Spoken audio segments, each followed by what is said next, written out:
Alam nyo ba na merong bagong proseso sa paghulog ng ating SSS contribution? Dahil ngayon ay pwede na tayong magbayad ng direct sa ating portal gamit ang ating GCash. Kung paano, panoorin nyo lang at tapusin ang video nito. At syempre, una sa lahat, dapat ay nakaregistered na kayo sa SSS Online. At kapag nakapag-login na dito sa portal, i-click lang sa taas ang Payment Reference Number. And under Payment Reference Number, click Contribution and click Generate PRN. At sa mga kailangan pang mag-generate ng PRN, i-click mo lang ito. Dahil sa video ito, hindi ko na mapapakita sa inyo kung paano dahil nakapag-generate na ako last time at magpuproceed na lang ako sa payment. At ngayon nga ay hindi na natin kailangan pumunta sa GCash app para sa payment. Dahil kapag click nyo itong pay, automatic nang magdadirect sa GCash natin.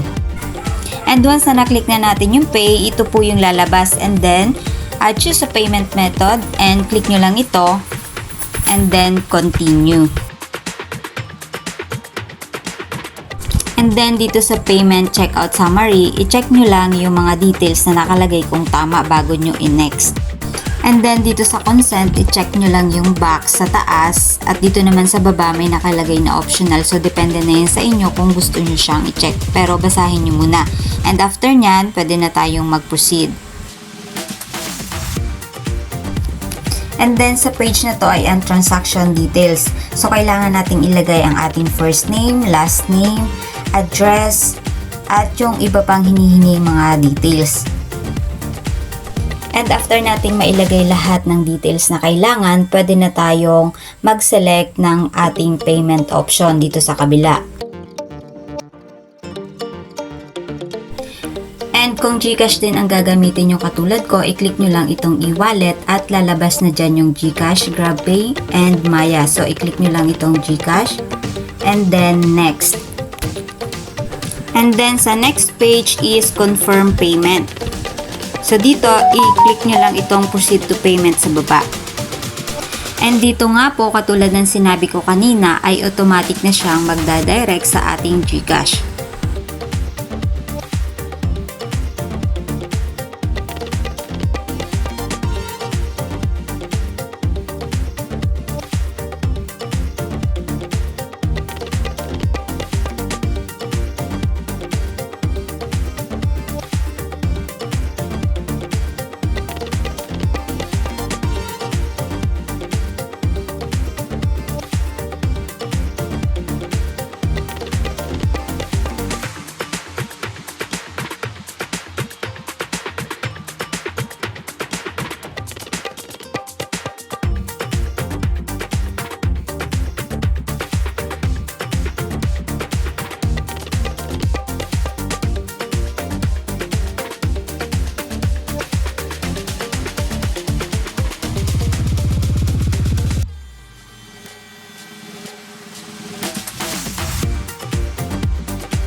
And then, dito sa last page is yung payment result. So, dito natin makikita kung successful ba yung ating payment.